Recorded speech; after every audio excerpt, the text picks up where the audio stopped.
Church में गलत शिक्षाओं और गलत रीति रिवाजों का प्रवेश। पिछली क्लास में हमने पढ़ा था कि कैथोलिक चर्च दो भागों में बट गया था, जो क्रिश्चियनिटी की दो मुख्य धाराएं समझी जाने लगी, टू मेन स्ट्रीम चर्चेस। तो कौन सी थी वे दो मुख्य धाराएं? पश्चिमी रोमी साम्राज्य में रोम नगर का चर्च और पूर्वी रोमी साम्राज्य के चार चर्च, यरूशलेम, अंताकिया, सिकंदरिया और कॉन्स्टेंटिनोपल। तो रोम का चर्च, जिस पर पोप का राज हो गया था, वो चर्च रोमन कैथोलिक चर्च कहा जाने लगा और पूर्व के चार चर्च ऑर्थोडॉक्स कैथोलिक चर्च या ग्रीक ऑर्थोडॉक्स चर्च या ईस्टर्न ऑर्थोडॉक्स चर्च के नाम से प्रचलित हो गए। फिर हमने ये भी पढ़ा कि समय के साथ साथ रोमन कैथोलिक चर्च के पोप की प्रधानता बढ़ती चली गई। इन दोनों चर्चों के पास बहुतायत में धन और राजनैतिक शक्ति थी और इसीलिए इन दोनों संप्रदायों ने बहुत आलीशान चर्च भवन बनाए, जिनमें उन्होंने करोड़ों रुपए खर्च किए। लेकिन क्या इन भव्य इमारतों में यीशु के वचनों को सही रीति से सिखाया जाता था? नहीं, बल्कि इन चर्चों में धीरे धीरे करके गलत शिक्षा और गलत रीति रिवाज प्रवेश करने लगे। इसकी वजह से कई मसीहियों ने कैथोलिक चर्च छोड़कर अपने अलग अलग समुदाय बना लिए और प्रेरितों की शिक्षाओं पर ही चलते रहे। लेकिन ऐसे मसीहियों की संख्या बहुत कम थी और कैथोलिक चर्च उन पर सताव भी करने लगा। मतलब उन पर रोमी साम्राज्य का सताव भी होता था और कैथोलिक चर्च का भी। तो अब आगे, जैसा कि मैं पहले बता चुका हूं कि पहले 500 सालों के चर्च का इतिहास इतना सीधा नहीं है, बल्कि बहुत उलझा हुआ है। क्योंकि जहां चर्च को खड़ा करने में पवित्र आत्मा अपना काम कर रहा था, वहीं चर्च को तोड़ने में शैतान भी लगा हुआ था। तो इस खिंचाव की वजह से चर्च की कई शाखाएं विकसित हुई, जिनमें से ज्यादातर गलत शाखाएं थी जो आज तक चल रही हैं।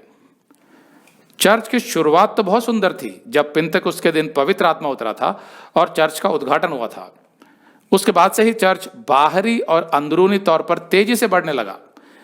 लेकिन चर्च की उन्नति के साथ ही चर्च पर भारी सताव भी शुरू हो गया था।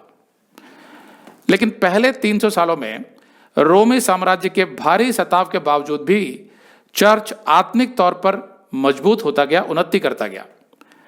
लेकिन इन्हीं 300 सालों में और उसके आगे भी बहुत कुछ ऐसा हुआ जिसने चर्च की आत्मिक जड़ों को खोखला कर दिया। बाइबल की आखिरी पुस्तक प्रकाशित वाक्य में ही, जो करीब 90 एडी से 100 एडी के बीच में लिखी गई थी, उसी में यीशु ने एशिया के 7 चर्चों के पतन के विषय में यूहन्ना को बता दिया था। मतलब पहली सदी में ही। 100 एडी के बाद प्रेरितों का युग समाप्त हो गया था, क्योंकि सभी प्रेरितों की मृत्यु हो गई थी। मतलब ये कि प्रेरितों के युग के अंत से ही चर्चों में गलत शिक्षा का चलन आरंभ हो गया था, जिसकी वजह से चर्च बिगड़ने शुरू हो गए थे। लेकिन इसका मतलब ये नहीं है कि सारे चर्च भ्रष्ट हो गए थे और सारे मसीही भ्रष्ट हो गए थे। नहीं, प्रेरितों की सही शिक्षाओं पर चलने वाले छोटे छोटे चर्च अपने जगह पर अपना काम कर रहे थे, लेकिन उनकी संख्या बहुत कम थी। वैसे सच तो यह है कि आज भी उनकी संख्या बहुत कम ही है।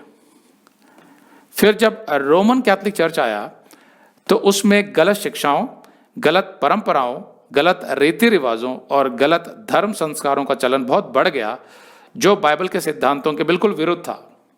उदाहरण के लिए, मृतकों के लिए प्रार्थना करना कि वे स्वर्ग चले जाएं।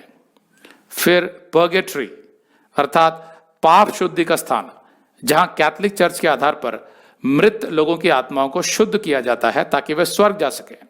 अगर आप ये संदेश पूरा देखना चाहते हैं तो आप इसे हमारे वेबसाइट hindiBiblestudy.com पर देख सकते हैं। ये वीडियो हमारे मार्च के वीडियोस में अपलोड किया हुआ है, तो जिनके पैकेज में भी मार्च का महीना शामिल है, उनको ये वीडियो उनके माई अकाउंट में मार्च के वीडियोस में मिल जाएगा।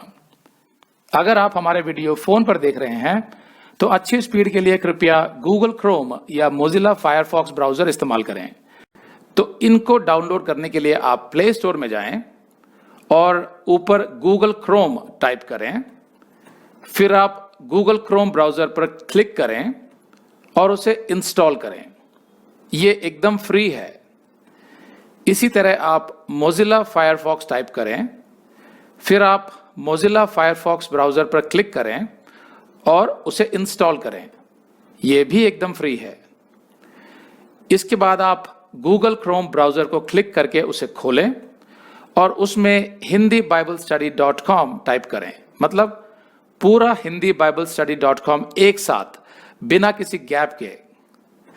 तब हमारा वेबसाइट गूगल क्रोम में खुल जाएगा और आपके वीडियोस अच्छे से चलेंगे। इसी तरह आप मोजिला फायरफॉक्स ब्राउजर भी क्लिक कर सकते हैं और उसमें भी बिना गैप के hindibiblesteady.com टाइप कर सकते हैं। उसमें भी हमारे वीडियोस बिल्कुल आराम से चलेंगे। इसके अलावा अगर आप चाहें तो बेहतर स्पीड के लिए आप वीडियो के नीचे बने प्ले बार पर सेटिंग्स का चिन्ह दबाकर 240p 240p सेलेक्ट कर सकते हैं, जिससे आपका बहुत ही कम डेटा खर्च होगा।